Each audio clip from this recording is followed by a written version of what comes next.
Hi guys, welcome to Short Skirts and Sarcasm. I'm Caroline and this is my August wrap up. And we are now safely in September. It's almost fall. The weather here in London is terrible, so it's been fall since July, essentially. But as usual, I will go through all the books I read in alphabetical order by title, and then I will share some stats with you at the end. So first, I read Conflict is Not Abuse, which I meant to read 2 months ago, but I hated the audiobook so much that it took me a very long time to get through it. And it was good. It made a lot of good points, I think. It was a bit long in places. I think we could have done with fewer anecdotes. And I think that even though like the overall points made are all valid and correct, there were some like variations in there where I thought, no, no. For example, at some point the author, Sarah Schulman, didn't exactly say, but sort of implied that trigger warnings ahead of, books that might contain upsetting material to some people are censorship, which they're absolutely not. A lot of times people will read trigger warnings and still read the content of the book anyway, but the trigger warning is there so they're not surprised by the triggering content. So moving on from that mess, Still in the Deer by Caroline Hall. And this was an adorable book that Chloe showed me in the gift shop of the museum and pool, and she was like, you have to get this. It's by a Caroline. And I was like, you're right.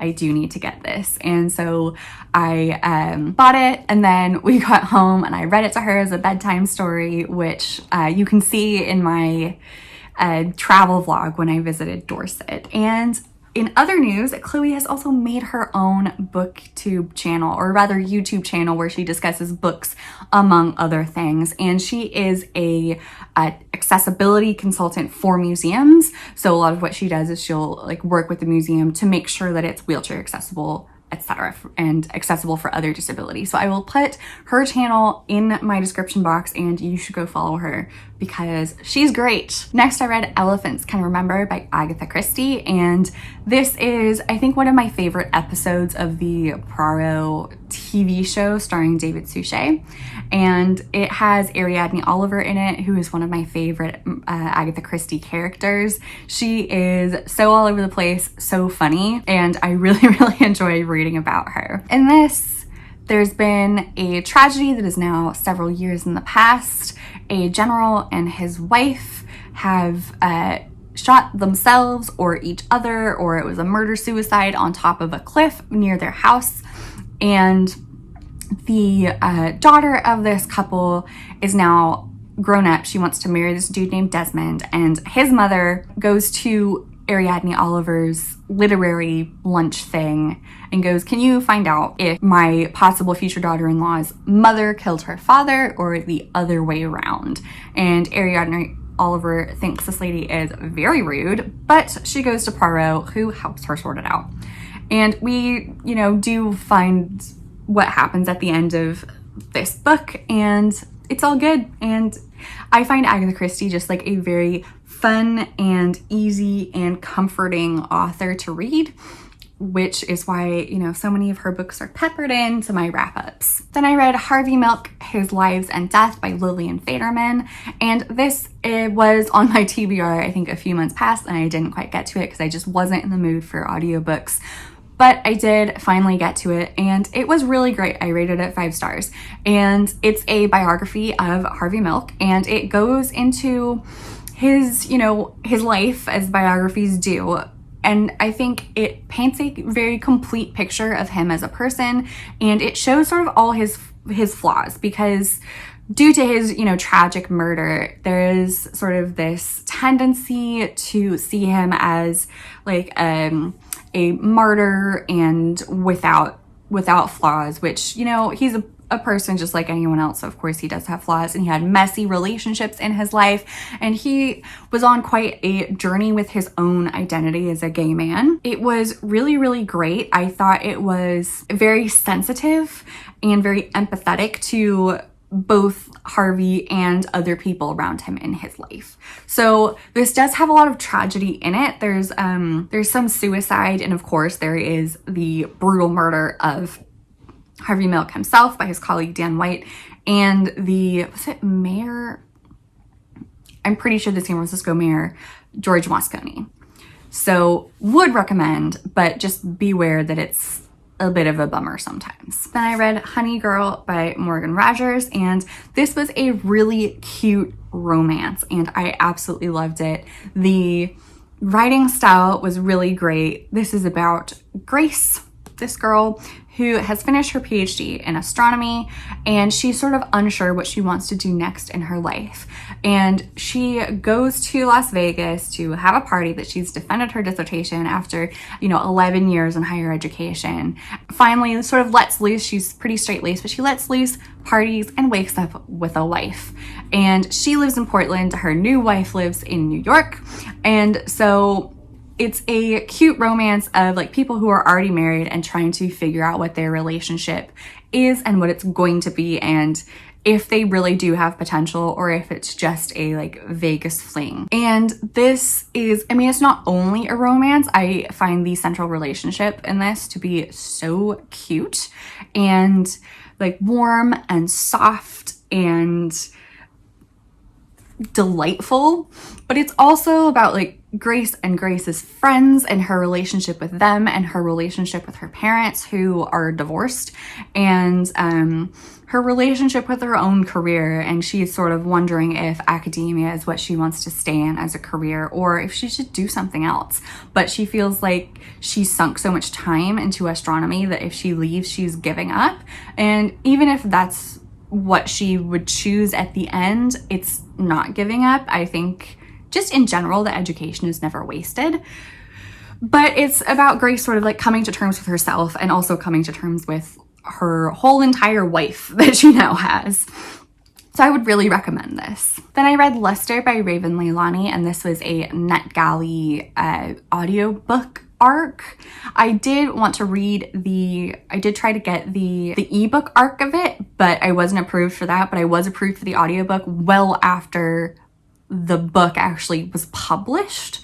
So it was one of my most anticipated reads, and I will absolutely read it again because the actual story is great, the writing is great, and I would say also the narrator is great. However, I really hated the audiobook because the production quality of it was so bad. It would skip and it was very tinny, and so it has nothing to do with the narrator. Her voice is actually very soothing and I really enjoyed her like narration style, but just like the way it was produced was so awful. Then I read Melmoth by Sarah Perry, and this is the author of The Essex Serpent, and this is a much shorter book than The Essex Serpent because The Essex Serpent is a bit chunky. And this is sort of not exactly a historical fiction. It's set in the present day, but has a lot of like flashbacks and retellings of earlier events that go back to like the 1600s, the 1800s, and sort of like the 19-teens, 20s. And it is about Melmoth, who is known by many different names, but she is a creepy ghost woman that is lonely and wants companionship, and she appears to people who have done some bad things in their lives, and they're damned souls essentially. And so she gives them a choice. You can continue with your life and at the end of it go to hell, or you can hang out with me and we'll walk around a lot and then your feet will bleed and it will be bad, but what does it matter? You're already a damned soul. So the main character in this, she's living in Vienna, is it? No, she lives in Prague, and she runs into her friend, and her friend goes, I found this cache of documents. They all talk about the same woman. They call her by different names, but it's very clearly the same person, even though they're spread out over time. And she goes, that's interesting. And then he disappears. And so she starts thinking, is this woman actually real? Maybe she is. And then sort of creepy stuff starts happening. And this was good. It wasn't like amazing, but I did enjoy this more than I enjoyed The Essex Serpent. So it was solid, decent, good book. Not a solid or decent or good book. The Cat in the City by Nick Bradley. I was so excited. I had such high hopes. I read this for my book club when we were reading Cats this year. I am the only person who actually finished it because it was so bad, but in general, I don't really DNF books. I don't like leaving things unfinished. Maybe at some point I will be at a point in my life where I can DNF a book without feeling like I'm missing something or that I'm giving up on something. But today is not that day, so I did struggle through this abysmal novella. It's not even that long, but it felt like it was 1,000 pages. I would say don't read this unless you want to torture yourself, in which case, go ahead. But this is essentially a novella that's supposed to be in the vein and tradition of storytelling around Japanese novellas centering cats, or at least like having cat imagery in it. But I think this is a really bad homage to that. Nick Bradley is a professor of Japanese literature, and he's not Japanese himself, and so he's constantly like putting in these references to other Japanese literature, like the Makioka sisters and Haruki Murakami, and being like, see, I know what I'm talking about, but it feels very heavy-handed, and the actual story is not good. There's a lot of like Murakami-esque men writing women, which don't do that. Learn from Murakami's mistakes. He might have learned from his mistakes, but you can. But Nick Bradley indeed did not learn from his mistakes. And like, there's this weird first chapter where there's a tattoo artist, and for some reason Nick Bradley decided that the tattoo artist would be masturbating at his desk at work. Why? And then this like hot 18-year-old comes in and she's like, I want a map of Tokyo tattooed on my back. And he's like, well, it will be expensive and you're too young and hot. And she's like, no, just do it. And like, all the descriptions are really strange. And so he makes this map of Tokyo and he tattoos a cat on her because she doesn't want any people. But he was like, haha, you didn't say you didn't want any animals. But then the cat comes to life, and every time she comes in to get her to work on the tattoo, the cat has moved. And that's just the beginning. Like, it gets really strange. And I mean, my friend Andrea describes it as a weeb with an MFA, and I think that's a very accurate description. And yeah, so I don't think if Nick Bradley writes anything in the future that I will read it, because I just hated this book so much. I will stick to real Japanese novellas with cats because they tend to actually be good. Quite a turn, I read The Cult of We by Elliot Brown and Maureen Farrell. And this is a nonfiction book about the rise and fall of WeWork and the CEO and founder, Adam Neumann. And I listened to the two-parter podcast episodes on Adam Neumann on Behind the Bastards. And so I already had this a full picture of the bananas behavior that Adam Neumann exhibited and the weird stuff that he, had in his vision for WeWork, which is being a landlord for office space, which is absolutely not a revolutionary idea.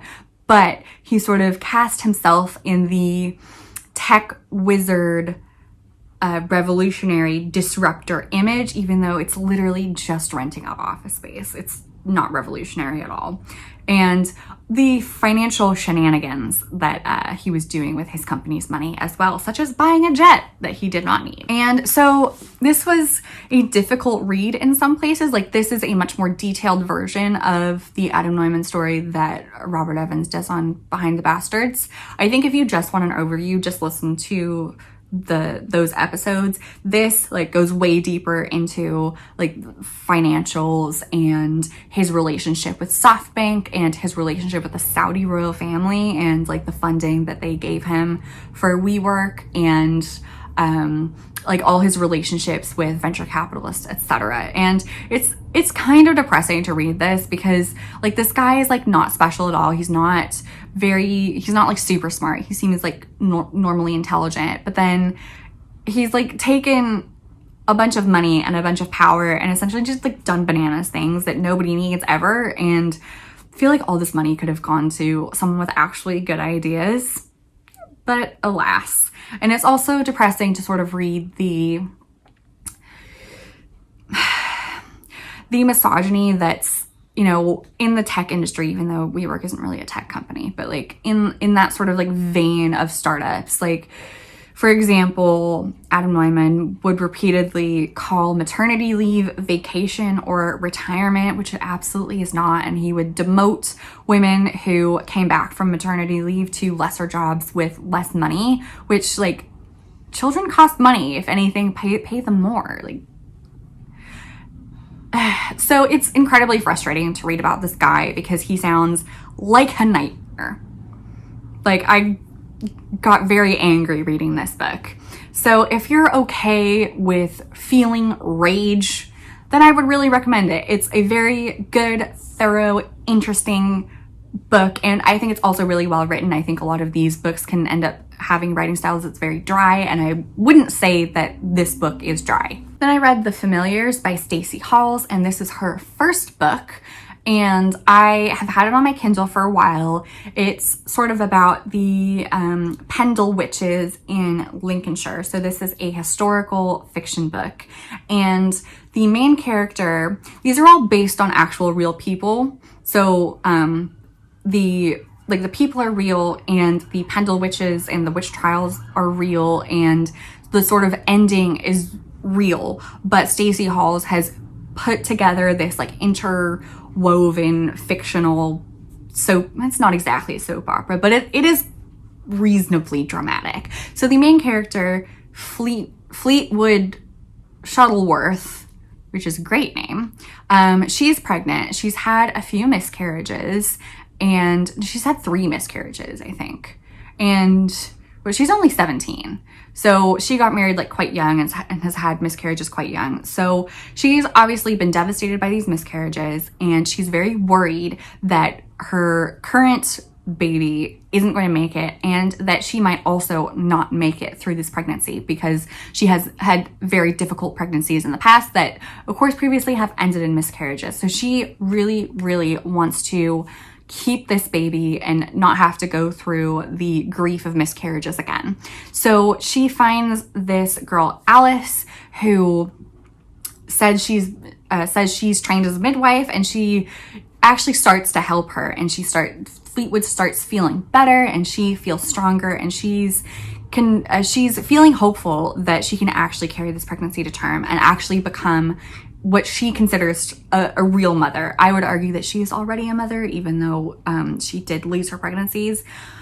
But this is also the 1600s, and empathy around miscarriage was not as advanced as it is now. So then, complicating factors, Fleetwood's neighbor is rounding up witches because he wants to be in King James I's good graces, and King James I was very big on, finding out heretics and ferreting out witches and executing them, blah, blah. So Roger starts to believe that Alice is a witch, and so Fleetwood has to try to save Alice while she is heavily pregnant, and a miserable pregnancy at that. So I will say that it does have a happy ending, but there's a lot of like drama in this book, and I really, really enjoy stuff like that. So I thought it was great. And then I also read Stacey Hall's second book, The Foundling, which is set in the 1700s and the 1750s. And the main character, Bess, has a baby. She is too poor to care for it. She doesn't have a husband, and the father, even though they're not married, has died. So she brings it to the Foundling Hospital, intending on coming back when she has saved enough money to get her daughter back and raise her as her own. So 6 years later, she has finally saved some money. She goes back to the Foundling Hospital and says, hello, I want my baby back. It's this number, and I gave her this token. And the clerk at the desk goes, well, you've already collected her. And she goes, no, I haven't. And he goes, yes, you have. The day after you brought her, you, Bess something, I forgot what her last name is, collected her on such and such a date, and she's living with you. And she goes, no, she's not.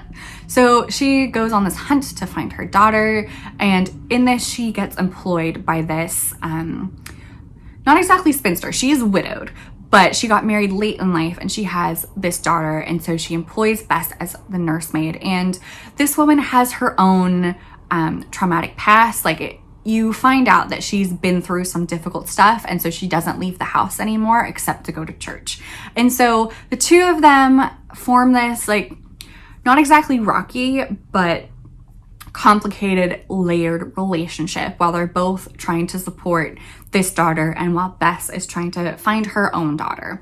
And again, this also has a happy ending, but the middle of it is very dramatic. And so I am so excited to read whatever Stacey Halls comes out with next. She has written a book, Mrs. England, which I am hoping to get to soon. Then I read The Gilded Ones by Nemina Forna, and I've been really looking forward to this. And I was finally pushed to actually read this because the second book in this series is either out now or it's coming out soon, The Merciless Ones. And I want to read that, but of course, before I read that, I need to read this. And so I did.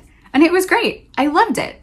I knew that it was going to be a YA with a lot of action in it, and it is absolutely that, but it also has a lot of really like nice and sweet and tender moments and friendships, and there is the beginnings of a romance in this, which I think I could have done without. However, it doesn't take anything away from the plot. I think it's a fine addition, and it's just overall really, really great. And it does talk about sort of issues that are relevant to our world. Obviously, like, this is set in a different world, but you can see parallels, and it never feels heavy-handed, which I really appreciate. I have absolutely read books that are like, this is relevant, and it feels weird and awkward, and I don't like it. This does it very well. And I will read you the author's note at the end of this because I feel like the inspirations that Forna talks about are like very interesting. So I'll just read it to you. Dear reader, when I was a freshman in college, I began having dreams of a girl in golden armor. Bellowing a powerful cry, she'd leap into the battlefield, and just like that, the dream would end. I didn't know it then, but this is the first seed of the Gilded Ones. I was born and raised in Sierra Leone, West Africa. Sierra Leone is deeply patriarchal, and girls are often considered lesser than boys. When I moved to America, I hoped things would change, but I quickly realized it was the same. Perhaps the message wasn't as in your face, but it was still there. I had the privilege of going to Spelman College for my undergraduate education, and during my time there, I took courses on feminism and religion. These classes gave me the foundation I needed to write The Gilded Ones. At its heart, this book is an examination of patriarchy. How does it form? What supports it? How do women survive under it? And what about men or people who don't fall into the binary? Who thrives and who doesn't? I hope I've done a good job answering these questions, and failing that, I hope I've told a good story, one filled with relatable heroes and familiar stakes. After all, the world we live in right now is not so different from the world in my book.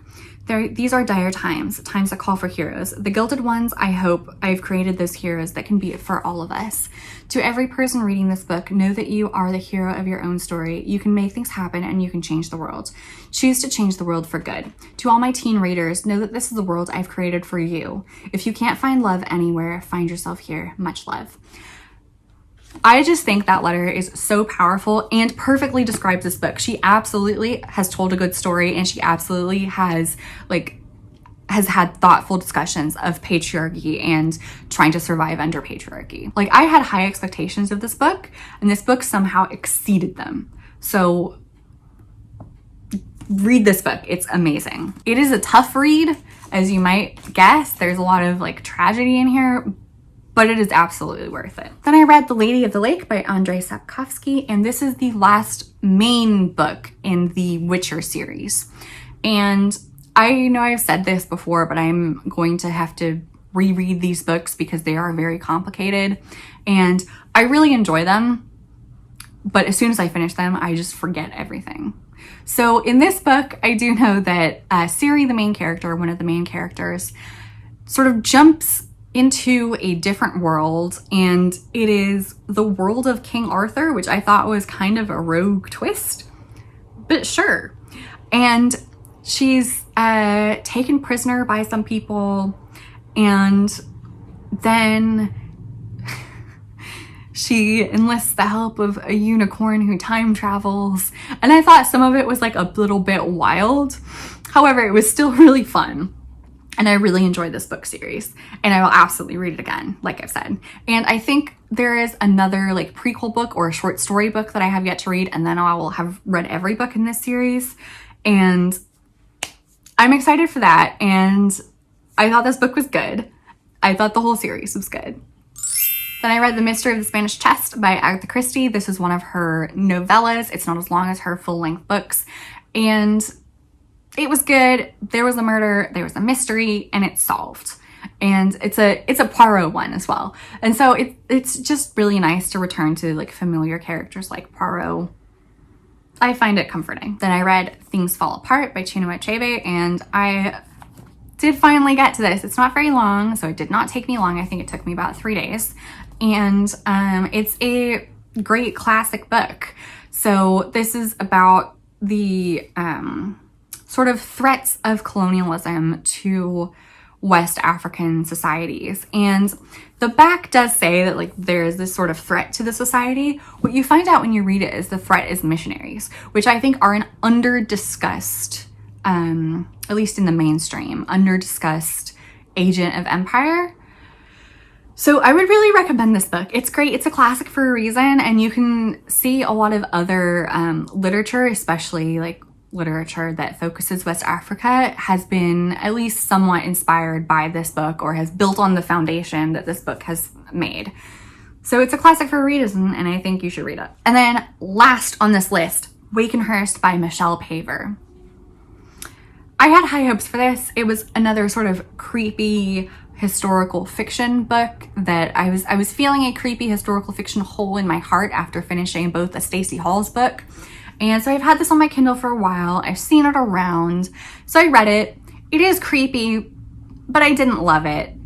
It's a strange psychological Cold War between this like very rigid patriarchal father and his teenage daughter in the early 1900s. And he's researching a painting. No, he's not researching a painting. He's disturbed by a painting that's in the church. And he's researching a medieval mystic woman who is very obviously based on Marjorie Kemp. And in the author's note, the author does talk about how she was inspired by Marjorie Kemp. So it's not just me reading into it, it's real. So they live in this big isolated house on the edge of a fen, and the daughter, I forget what her name is. I've forgotten what the dad's name is. Is it Edwin, Edgar? It doesn't matter. She decides that, well, she doesn't decide. The daughter realizes that his sort of bad behavior has caused her mother to die, and her mother dies in childbirth very early on in this book, and she's close to her mother, and she finds that her father treats her mother, who is by all accounts, a really great, caring person, with just contempt because he's so misogynist. And so she starts to sort of plant these seeds in his mind that like the painting in the church is haunted, and she reads his diary. It's just really strange. I can't point to anything that's actually wrong with it. I think it's a fine story. I think the writing style is fine. It just like didn't vibe with me the way I wanted it to. So, I mean, it's a fine book. Read it, I guess. So that's the sort of anticlimactic ending to this list of books that I read in August. So I read a total of 16 books, a total of 4,797 pages, an average rating of 77.5. I read 5 print books, 5 ebooks, and 6 audiobooks. So that's it. You can subscribe for more book content. You can also follow me on social media. All my links will be in the description, and I will see you next time. Bye, guys.